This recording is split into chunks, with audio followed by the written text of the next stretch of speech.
அருள் அருவி வழிந்து வழிந்து ஒழுக ஓங்கும் ஆனந்தத் தனிமலையே, அமல வேத பொருள் அளவு நிறைந்து அவற்றின் மேலும் ஓங்கிப் பொழிகின்ற பரம்பொருளே, புரணமாகி இருள் அரு சிற்பிரகாசமயமாம் சுத்த ஏகாந்தப் பெருவெளிக்குள் இருந்த வாழ்வே, தெருள் அளவும் உளமுழுதும் கலந்து கொண்டு தித்திக்கும் செழுந்தேனே தேவதேவே.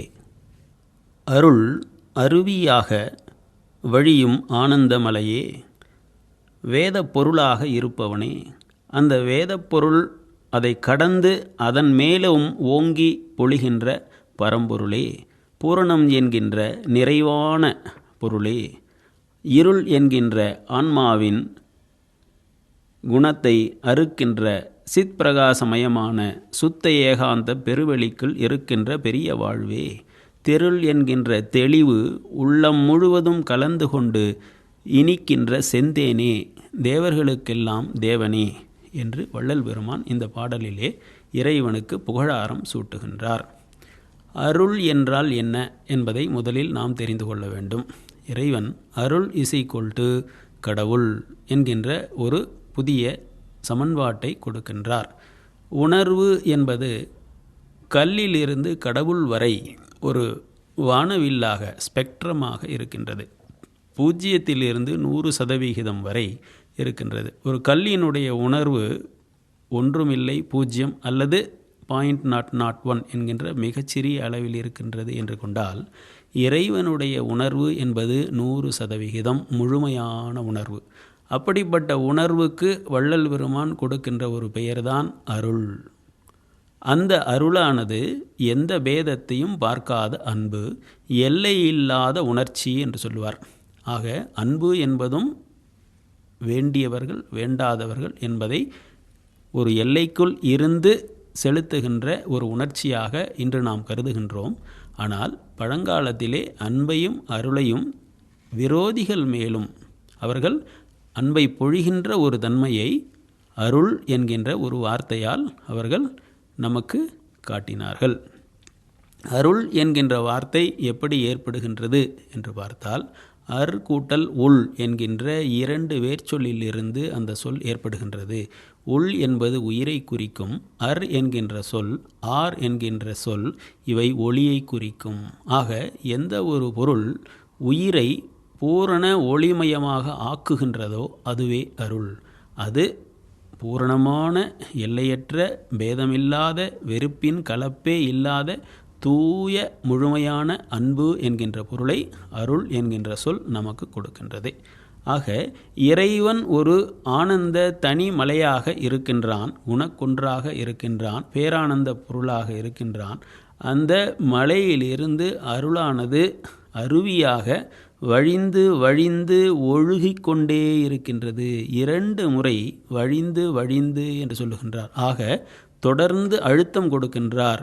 ஒரு வினாடி கூட இறைவனுடைய உடலிலிருந்து அந்த அருளருவி நிற்காது பாய்ந்து கொண்டே இருக்கின்றது. அவ்வாறு பாயவில்லை என்றால் என்ன ஆகும்? உயிர்கள் பிழைக்க முடியாது. ஆக இறைவனுடைய அந்த ஞான நடனம் நடக்கவில்லை என்றால் உலகத்தில் உயிர்கள் தங்காது. ஆக இறைவனுடைய அருளானது எப்பொழுதும் ஓர் அருவியாக கொட்டிக்கொண்டே இருக்கின்றது. துரியம் என்றால் ஞானம் என்று ஏற்கனவே பார்த்தோம். அதற்கு வேதாந்தத்திலே எவ்வாறு பொருள் காணுகின்றார்கள் என்றால், தைல தாரையாக ஒரு எண்ணெயை ஒரு சீசாவிலிருந்து கீழே கொட்டினால் தொடர்ந்து இடையீடின்றி இடைவெளியின்றி ஒரே நேர்கோடு போல் தொடர்ந்து வந்து கொண்டே இருக்கின்றது. அதைப்போல் உன்னுடைய உணர்வானது தூக்கத்திலோ மயக்கத்திலோ மரணத்தின் போதோ இடையீடு இல்லாமல் இடைவெளி இல்லாமல் தொடர்ந்து எண்ணெய் ஊற்று போல் தைலத்தாரை போல் தொடர்ந்து வந்து கொண்டே இருந்தால் நீ துரியம் என்கின்ற ஞான நிலையை அடைந்து விட்டாய் என்று வேதாந்தம் சொல்லுகின்றது. அதேபோல் அருள் என்கின்ற உணர்வு துரிய நிலையை கடந்த உணர்வு. அந்த அருளானது ஒவ்வொரு வினாடியும் தொடர்ந்து அருவி போல் விழுந்து கொண்டே இருந்தால் மனித நிலையை கடந்து தேவ நிலையை கடந்து இறை நிலையை அடைகின்றான். அதனால்தான் வள்ளல் பெருமான் சொல்லுகின்றார், ஜீவ தயவை பழகி பழகி ஜீவதயவை கொண்டு இறைவனுடைய தயவை நாம் பெற்றுக்கொள்ளலாம். கருணையிலிருந்து அருள்நிலையை நாம் அடைந்து கொள்ளலாம். மனிதன் அருள்நிலை அடைந்தால் இறைவனை தேடி மனிதன் போக வேண்டாம், மனிதனை தேடி இறைவன் வருவார், ஐந்தொழில் ஆற்றல்களை எல்லாம் அளிப்பார் என்று வள்ளல் பெருமான் காட்டுகின்றார். ஆக அருளானது இறைவனுடைய சாநித்தியத்தில் இருந்து அருவியாக கொட்டிக்கொண்டே இருக்கின்றது என்கின்ற குறிப்பை இங்கே தருகின்றார். அடுத்தது, அமல வேத பொருள் அளவு நிறைந்து அவற்றின் மேலும் ஓங்கி பொழிகின்ற பரம்பொருளே. அமல வேதம் மனிதர்களினுடைய மலத்தை நீக்குகின்ற நூல் வேதம். நூல்களை 2 விதமாக பிரிப்பார் வள்ளல் பெருமான். பவநூல், சிவநூல். பவநூல் என்பது உலகியல் அறிவை, விஞ்ஞான அறிவை, சடப்பொருள் அறிவை நமக்கு கொடுத்து நமக்கு வினைகளை அதிகப்படுத்துகின்ற, பவநூல் என்றால் வினை, அப்படிப்பட்ட எல்லா உலகியல் நூல்களையும் பவநூல்கள், வினையை மலத்தை உற்பத்தி செய்கின்ற நூல்கள் என்று சொல்லுகின்றார். வேதம் என்பது என்ன என்றால் நம்முடைய மலத்தை அது நீக்குகின்ற அமல நூலாக இருந்தால் அது வேதமாகின்றது. ஆக அமல வேத பொருள் அளவு, அந்த வேதங்களில் எவ்வளவு உண்மைகள் உண்டோ அவ்வளவு உண்மைகள் இறைவனிடமும் உண்டு, அதை கடந்தும் உண்டு. ஆகவே வள்ளல் பெருமான் வேதங்களை 2ஆக பிரிக்கின்றார். ஒன்று தோன்றிய வேதாகமம், மற்றொன்று ஊன்றிய வேதாகமம். தோன்றிய வேதாகமம் என்றால் உலகின் பல்வேறு சமயங்களின் தலைவர்களும் ரிஷிகளும் அவரவர்கள் இந்த ஊன்றிய வேதாகமத்திலிருந்து ஓரளவு அந்த கடலில் இருந்து கைப்பிடி அளவு அவரவர் கண்டதை எடுத்து அந்த தொகுப்பை வேத நூல்களாக ஆக்கி கொடுத்தனர். வடமொழியிலே அவ்வாறு செய்தவர் வேதவியாசர். பல்வேறு ரிஷிகள், யாக்ஞவல்கியர் போன்ற ரிஷிகள் தங்களுடைய ஞானத்தில் கண்ட மந்திரங்களை எழுத்து வடிவில் கொடுத்தனர். அவற்றை தொகுத்து ஒரு நூலாக, தொகை நூலாக, வேதங்களாக வகுத்து கொடுத்தவர் வேதவியாசர். இவ்வாறே விவிலியம் மற்ற நூல்களும் இருக்கின்றன. ஆக அந்த வேதங்கள் இறைவன் என்கின்ற உண்மையான அறிவு கடலின் ஒரு பகுதியை நமக்கு காட்டுகின்றன. இவற்றை வள்ளல் பெருமான் தோன்றிய வேதாகமம் என்று சொல்லுகின்றார். ஒரு காலத்தில் அவை தோன்றின, ஆனால் ஊன்றிய வேதாகமம் உனக்காகும் என்று இறைவன் தன்னிடம் சொன்னதாக சொல்லுகின்றார். ஊன்றிய வேதாகம் என்றால் இது எங்கே ஊன்றி இருக்கின்றது என்றால் உன்னுடைய ஆன்மாவாகிய சிற்சபையில் அருளறிவாக ஊன்றி இருக்கின்றது. நீ நேரடியாக அந்த அருளறிவை நீ பெற்றுக்கொள் மகனே. அப்பொழுது பின்னப்பட்ட வேதங்கள் எல்லாம் கடந்து நீ பூரண வேதமான இறைவனுடைய முழு அறிவையும் நீ பெற்று வருவாய் என்று இறைவன் சொன்னதாக வள்ளல் பெருமான் நமக்கு காட்டுகின்றார். இன்னொரு இடத்துல என்ன சொல்லுவார்? உலக அறிவு எனக்கு உற்ற நாள் முதல் உன் அறிவு நான் அடைந்த நாள் வரை என்று சொல்வார். இதுதான் மனித வாழ்க்கையினுடைய ஆன்மீக பயணம். உலக அறிவு உற்ற நாள் முதல். உறுதல் என்றால் தொடுதல். ஒரு குழந்தையிடம் நீங்கள் எந்த ஒரு பொருளை கொடுத்தால் உடனே அது என்ன செய்யும்? தொட்டு பார்க்கும், நாக்கில் வைத்து சுவைத்து பார்க்கும். இதுதான் உற்று அறிதல்.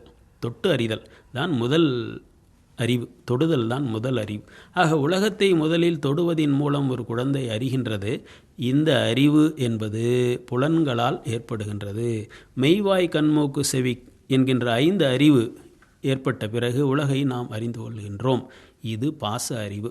அதற்கு பிறகு பசு அறிவு என்பதை ஆன்ம ஞானம் என்று சொல்லுகின்றோம். இதை தன்னை அறிதல் என்று சொல்லுகின்றோம். தன்னை அறிந்தவன் பசுஞானம் பெற்ற பிறகு ஞானியாகின்றான். துரியம் என்பது என்ன என்பதை தெரிந்து கொள்ளுகின்றான்.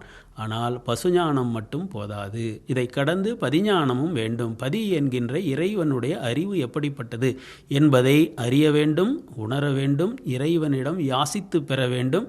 அந்நிலைக்கு இவனே பதியாக மாற வேண்டும். இதுதான் முழுமையான ஞானம். ஆக அந்த பதிஞானத்தை அடைகின்ற வரை மனிதனுடைய ஆன்மீக பயணம், தெய்வீக பயணம் நிறைவடைவது இல்லை. ஆக இங்கே வள்ளல் பெருமான் என்ன சொல்லுகின்றார் என்றால், இறைவனுடைய அறிவை, முற்றறிவை, வாளறிவை மனிதன் அடைகின்ற வரை இவன் பூரணம் ஆவதில்லை. அதனால தான் அடுத்த வரியிலே சொல்கிறார், பூரணமாகி. பூரணமாகி என்றால் முழுமையாகி, நிறைவாகி. இறைவன் ஒருவனே பூரணமாக இருக்கின்றான். இறைவனுக்கு கீழே இருக்கின்ற மூவர்களோ, தேவர்களோ, முத்தர்களோ, சித்தர்களோ யாரும் பூரணம் என்கின்ற 100 விழுக்காடு அறிவை அடைந்தவர்கள் அல்ல. அறிவை அடைந்தாலும் ஆற்றலை அடைய முடிவதில்லை. இறைவனுக்கு எல்லையற்ற அறிவு உண்டு, எல்லையற்ற ஆற்றல் உண்டு, படைக்கும் திறன் உண்டு. இவையெல்லாம் எங்கிருந்து இறைவனுக்கு கிடைக்கின்றன என்றால் இறைவனுடைய எல்லையில்லாத அருளிலிருந்துதான் அறிவும் ஆற்றலும் இறைவனுக்கு ஏற்படுகின்றது என்று கூறுகின்றார். இருள் அரு சிற்பிரகாச மயமாம் சுத்த ஏகாந்த பெருவெளிக்குள் இருந்த வாழ்வே. 2 வரிகளுக்குள் எவ்வளவு அற்புதமான செய்திகளை எவ்வளவு செறிவாக சொல்லுகின்றார் பாருங்கள். இருள் அறுப்பது இறைவனுடைய வேலை. இருள் என்ற சொல்லுக்கு ஆணவம் என்று பொருள். திருவாசகம் முழுவதும் நான் தேடி பார்த்தேன், ஆணவம் என்ற சொல்லை என்னால் காண முடியவில்லை. ஆனால் ஆணவம் என்ற சொல்லுக்கு என்ன வேறு வார்த்தையை மணிவாசகர் பயன்படுத்துகின்றார் என்றால் இருள் என்றே சொல்லுகின்றார். ஆதியிலே ஆணவம் என்கின்ற வடசொல் இங்கே வருகின்ற காலத்திற்கு முன்பு இருள் என்றாலே அது ஆணவத்தை தான் குறிக்கும். யான் எனது என்கின்ற மலத்தை செருக்கைத்தான் அது குறிக்கும். அப்படித்தான் ஆதி தமிழ் நூல்கள் சொல்லுகின்றன. ஆக இங்கே இருள் அறுத்தல் என்பது பௌதீக இருளை நீக்குகின்ற ஒளியே. அதுக்கு இறைவன் தேவையில்லையே. ஒரு டார்ச்சு போகிறோம், ஒரு தீபம் போகிறோம்.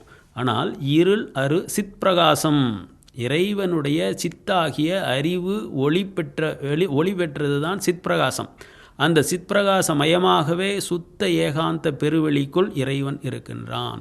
இறைவன் எங்கே இருக்கின்றான், எவ்வாறு இருக்கின்றான் என்பதை இங்கே நமக்கு காட்டுகின்றார்.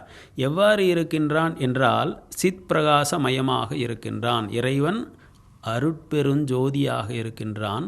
அறிவுமயமான ஜோதியாக அவன் இருக்கின்றான். ஜோதி உட்ஜோதியுட் ஜோதி என்று சொல்வார். ஜோதி முதல் ஜோதி என்பது நம்முடைய அறிவு, உட்ஜோதி என்பது நம்முடைய ஆத்மா, அதற்கு உள்ளே இருப்பது இறைவனுடைய அருட்பெரும் ஜோதி. ஆக சிற்பிரகாசமயமாக இருக்கின்ற இறைவனால் தான் இருளாகிய நம்முடைய ஆணவத்தை அறுக்க முடியும். ஆணவம் எப்படி தோன்றியது என்று சைவ சித்தாந்தம் நமக்கு கூறுவதை ஒரு வினாடி நாம் சிந்திப்பது நமக்கு பயனுள்ளதாக இருக்கும். ஆதியிலே இறைவன் எப்பொழுது தோன்றினானோ அப்பொழுதே உயிர்கள் தோன்றின என்பது சைவ சித்தாந்த கொள்கை. என்று நீ அன்று நான் என்று சொல்வார்கள். பதியினை போல் பசுபாசம் அனாதி என்று திருமூலர் நமக்கு சொல்வார்.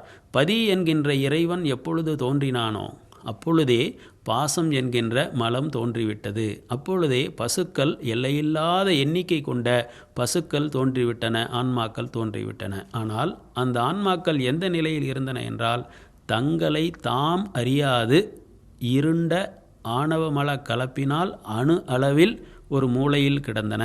தாம் இருளில் இருக்கின்றோம் என்கின்ற அறிவு கூட இல்லாமல் இருந்தன. அப்பொழுது இறைவன் என்ன செய்கின்றான் என்றால் கலை என்கின்ற சிறிய ஒளியை, சிறிய முயற்சியை அந்த உயிர்களுக்கு ஊட்டி அந்த சிறிய வெளிச்சத்தில் தங்களை தாம் காணுமாறு செய்கின்றான். அப்பொழுதுதான் ஆஹா, நாம் இருளில் இருக்கின்றோம் அல்லவா என்கின்ற உணர்வு, தன்னுணர்வு அந்த உயிர்களுக்கு, ஜீவர்களுக்கு வருகின்றது. அதற்கு பிறகு அவற்றிற்கு மற்ற வித்தை போன்ற ஆற்றல்களை கொடுத்து அவற்றிற்கு தனு கரண புவன போகங்களை கொடுக்கின்றான். தனு என்றால் உடல், உலகம், இவற்றை அனுபவிக்கின்ற கரணம் என்றால் மனம். ஆக உடலையும் மனதையும் உலகத்தையும் அவற்றை அனுபவிக்கின்ற அவற்றால் பெறுகின்ற இன்பத்தையும் இறைவன் போகங்களாக கொடுக்கின்றான். இவ்வளவு போகங்கள் இந்த உலகத்திலேயே இருந்தால், ஜடப்பொருள் உலகத்திலேயே இவ்வளவு இன்பம் இருந்தால், பூரண அறிவு பொருளான இறைவன் கொடுக்கின்ற பேரானந்தம் எப்படி இருக்கும் என்று ஒப்புமை வழியாக இந்த உயிர்கள் அறிந்து கொள்ளட்டும் என்பது இறைவனுடைய செயல்பாடாக இருக்கின்றது என்று நமக்கு சைவ சித்தாந்த சாத்திரங்கள் கூறுகின்றன. ஆக இருள் என்கின்ற ஆணவ மலத்தை யாரால் அறுக்க முடியும்? மனிதனால் நிச்சயமாக முடியாது என்பது சைவ சித்தாந்த சாத்திரங்கள். முடியும் என்று சில நாத்திக மதங்கள் சொல்லுகின்றன. சமணம், பௌத்தம், உலோகாயுதம் போன்ற நாத்திக மதங்கள் சொல்லுகின்றன. அந்த ஆராய்ச்சியும் அந்த தர்க்கவாதமும் இப்பொழுது நமக்கு வேண்டியதில்லை, நேரமில்லை. ஆக இருள் என்கின்ற ஆன்மாவை இறைவன் தன்னுடைய சிற்பிரகாசம் என்கின்ற அறிவால், சுயம் ஜோதியால் நீக்குகின்றான். அவன் எங்கே இருக்கின்றான் என்றால் சுத்த ஏகாந்த பெருவெளி. அது பெருவெளியாக, எல்லா வெளிகளுக்கும் பெரிய வெளியாக இருக்கின்றது. எத்தனை விதமான வெளிகள் இருக்கின்றன என்று வள்ளல் பெருமான் ஒரு பெரிய பட்டியலை எடுகின்றார். ஒரு 11 விதமான வெளிகளை சொல்லுகின்றார். அவற்றிற்கெல்லாம் கடந்தது பெருவெளி. அந்த பெருவெளி எப்படி இருக்கின்றது என்றால் இறைவனை தவிர அந்த ஏகாந்தத்தில் வேறு எதுவுமே கிடையாது. அதுவும் எப்படி இருக்கின்றது என்றால் எந்த கலப்பும் இன்றி, எந்த பேதமும் இன்றி அதிசுத்தமாக இருக்கின்றது என்று சொல்லுகின்றார். அந்த இடத்தில் எப்படி இறைவன் இருக்கின்றான் என்றால் மரணக்கலப்பே அற்ற வாழ்வாக பெருவாழ்வாக இருக்கின்றான் என்று சொல்லுகின்றார். அடுத்தது, தெருள் அளவும் உளமுழுதும் கலந்து கொண்டு தித்திக்கும் செழுந்தேனே. அன்பர்களுடைய உள்ளத்தில் இருள் என்கின்ற ஆன்மா நீங்கியவுடன் என்ன ஏற்படுகின்றது என்றால் தெருள் என்கின்ற ஞானம் தெளிவு ஏற்படுகின்றது. அப்பொழுது உள்ளம் என்கின்ற உயிர் முழுவதும் இறைவன் கலந்து கொண்டு நமக்கு எவ்வாறு இனிக்கின்றான், அந்த அனுபவம் இறை அனுபவம் எப்படி இருக்கின்றது என்றால் செழுந்தேனே, செழுமையான தேனே, கலப்பில்லாத தூய கொம்புத்தேன் எவ்வாறு இனிக்குமோ அவ்வாறு அந்த இறை அனுபவம் இனிக்கும் என்று வள்ளல் பெருமான் இங்கே நமக்கு காட்டுகின்றார். தேவதேவே, எல்லா தேவர்களுக்கும் தலைவனே என்று நமக்கு இங்கே காட்டுகின்றார். வள்ளல் பெருமான் இன்னொரு இடத்திலே சொல்வார், இருளான மலமறுத்து இகபரம் கண்டே எல்லா உயிர்களும் இன்புற்று வாழ்க. 2 வரிகளில் சுத்த சன்மார்க்கத்தினுடைய கொள்கை முழுவதையும் வள்ளல் பெருமான் தீர்த்து நமக்கு காட்டிவிட்டார். இருளான மலம் அறுத்து, இருளான மலம் என்பது ஆணவ மலம்தான், அதை அறுத்து எல்லா உயிர்களும், ஒரு குறிப்பிட்ட வகுப்பார் மட்டுமல்ல, குறிப்பிட்ட அதிகாரிகள் மட்டுமல்ல, எல்லா உயிர்களும், மனிதர்கள் மட்டுமல்ல, சகல ஜீவராசிகளும் தங்களுடைய இருள் என்கின்ற ஆணவத்திலிருந்து, இண்டிவிஜுவல் என்கின்ற தனித்த தன்மையிலிருந்து நீங்கி, மலம் அறுத்தால் என்ன ஏற்படும்? இகபரம் கண்டே, இந்த இக உலகத்திலேயே பரவாழ்வை கண்டு எல்லா உயிர்களும் இன்புற்று வாழ வேண்டும். ஆக இன்பம் என்பது என்ன? பரவாழ்வை பெறுதல். அந்த பரவாழ்வை எங்கே பெற வேண்டும்? இங்கேயே பெற வேண்டும். இறப்புக்கு பிறகு ஏதோ ஒரு உலகத்திற்கு சென்று பெறுவதல்ல. இறப்புக்கு முன்பு உயிருடன் வாழ்கின்ற பொழுதே ஆணவம் என்கின்ற இருளை அழித்து எல்லா உயிர்களும் பேதமின்றி இந்த இக உலகத்தையே பரவுலகமாக மாற்றிக்கொள்வது, அந்த நிலைக்குத்தான் இன்பம் என்று வள்ளல் பெருமான் தன்னுடைய சுத்த சன்மார்க்க கொள்கையை அங்கே நிறுவுகின்றார். 4 சொற்களில் சான்றோர்களே தமிழ் ஞானமரபு முடித்து கட்டிவிடுகின்றது. எப்படி என்றால் 4 சொற்கள்: இருள், மருள், தெருள், அருள். இந்த 4 சொற்களில் தமிழ் ஞானமரபு முடிந்து போகின்றது. இருள் என்பது பௌதீக இருளையும் ஆன்மாவில் இருக்கின்ற ஆணவத்தையும் குறிக்கும். மருள் என்பது நம்முடைய மனதிலே இருக்கின்ற அறியாமையை குறிக்கும்.